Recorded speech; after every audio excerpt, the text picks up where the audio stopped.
बहुत समय पहले, जब धरती पर अंधकार था और मनुष्य अपने ही क्रोध, लालच और मोह में डूबा हुआ था, उसी समय एक प्रकाश पुंज जन्मा, सिद्धार्थ गौतम, जिन्होंने बाद में बुद्ध बनकर संसार को शांति और करुणा का मार्ग दिखाया। उनकी प्रसिद्धि केवल मनुष्यों तक सीमित नहीं रही। उनकी करुणा का प्रकाश नागलोक, देवलोक और यक्षलोक तक फैल गया। एक बार बुद्ध बोधि वृक्ष के नीचे ध्यानस्थ थे। आकाश में घनघोर बादल छा गए। वर्षा इतनी तेज हुई कि नदियां उफान पर आ गईं। धरती जलमग्न हो रही थी और बिजली की चमक पेड़ों को चीर रही थी। परंतु बुद्ध की आंखें बंद थीं। चेहरे पर वही दिव्य शांति। वर्षा उनके शरीर को भिगो रही थी, पर उनका मन अडोल था। तभी नागलोक के राजा मुचालिंद ने देखा कि एक साधु इस भीषण तूफान में भी अचल बैठा है। नागराज के हृदय में जिज्ञासा और करुणा दोनों जागे। यह कौन है जो प्रकृति की इस प्रचंडता के बीच भी शांत है? क्या यह कोई देव है या साधारण मनुष्य? वह पास जाकर देखता है। यह तो एक मनुष्य है, पर इसके चेहरे पर कोई भय नहीं। नागराज धीरे धीरे बुद्ध के पास गया। उसने देखा चारों ओर जल बह रहा है, पर बुद्ध की मुद्रा अडिग है। उनके चेहरे पर एक अलौकिक प्रकाश है। नागराज ने सोचा, यदि मैंने इन्हें न ढका तो ये जल में डूब जाएंगे। और उसने अपने 7 फन फैलाकर बुद्ध को वर्षा से ढक लिया।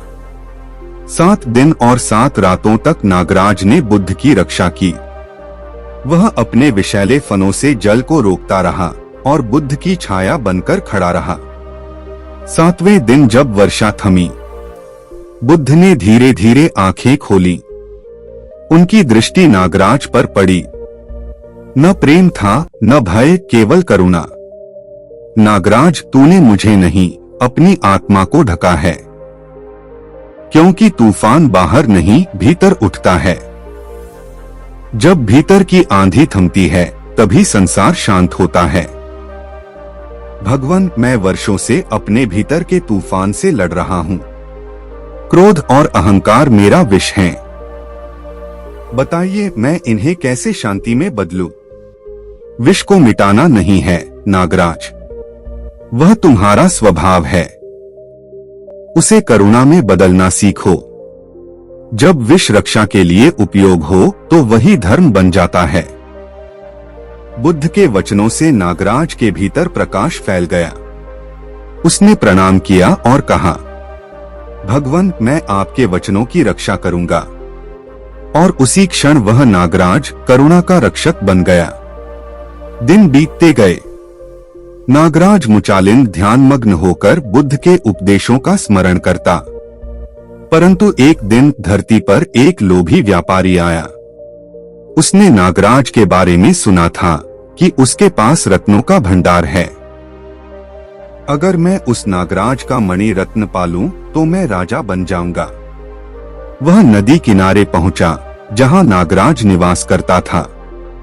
उसने अग्नि जलाई, मंत्र पढ़े और नागराज को बुलाया। मनुष्य, तूने मुझे क्यों बुलाया? मुझे तेरा मणि रत्न चाहिए। वह मुझे दे दे, वरना मैं तेरे स्थान को आग लगा दूंगा। नागराज के भीतर क्रोध जगा। उसकी आंखें लाल हो गईं। फनों से विष टपकने लगा। पर तभी उसे बुद्ध के वचन याद आए। विष को मिटाना नहीं, रूपांतरित करना। मनुष्य, तेरे भीतर जो लालच है वह तुझे जला देगा। मणि रत्न से बड़ा रत्न तेरी करुणा है। हंसते हुए, करुणा से पेट नहीं भरता नागराज। रत्न दे, नहीं तो विनाश झेल। व्यापारी ने नदी में तेल डाला और आग लगा दी। जलन से नागराज तड़प उठा। पर बुद्ध के शब्द गूंज उठे, शांति को कभी मत खोना। नागराज ने गहरी सांस ली, अपनी आंखें मूंदी और ध्यान में बैठ गया। और जैसे ही उसने ध्यान लगाया, वर्षा शुरू हो गई। आग बुझ गई। व्यापारी का शरीर कांप उठा। घबराकर, यह कैसा चमत्कार? यह चमत्कार नहीं, करुणा की शक्ति है। बुद्ध ने सिखाया कि सबसे बड़ा युद्ध अपने भीतर के क्रोध से है। व्यापारी रो पड़ा। उसने हाथ जोड़ दिए। मुझे क्षमा कर दे नागराज, मैं अंधा था। नागराज मुस्कराया। क्षमा ही सबसे बड़ा रत्न है। कुछ समय बाद नागराज बुद्ध के पास पहुंचा। उसने सब बताया, व्यापारी, आग और उसका संयम। मुचालिंद, तूने वही किया जो एक सच्चा साधक करता है। तूफान बाहर नहीं था, भीतर था, और तूने उसे जीत लिया। भगवान, क्या यही निर्वाण है? निर्वाण कोई स्थान नहीं मुचालिंद, यह एक अवस्था है जहां कोई क्रोध, लोभ या भय नहीं रहता। बुद्ध के वचनों से नागराज का हृदय खिल गया। वह मुस्कराया और कहा, अब मैं केवल जल का नहीं, अपने भीतर की शांति का रक्षक हूं। वर्षों बीत गए। मनुष्य बुद्ध की शिक्षाओं से प्रेरित होने लगे। पर जब जब कोई मनुष्य अपने भीतर का विष जगाता है, नागराज मुचालिंद का नाम स्मरण करता है। क्रोध, अहंकार और लालच, ये सब विष हैं। पर जब इन्हें करुणा में बदल दिया जाए तो यही विष अमृत बन जाता है। और इस प्रकार बुद्ध और नागराज की कहानी हमारे भीतर की यात्रा का प्रतीक है, जहां बाहर के तूफान से बड़ा तूफान हमारे मन में उठता है। जब हम करुणा, संयम और प्रेम को अपनाते हैं तो वही विष हमारा अमृत बन जाता है।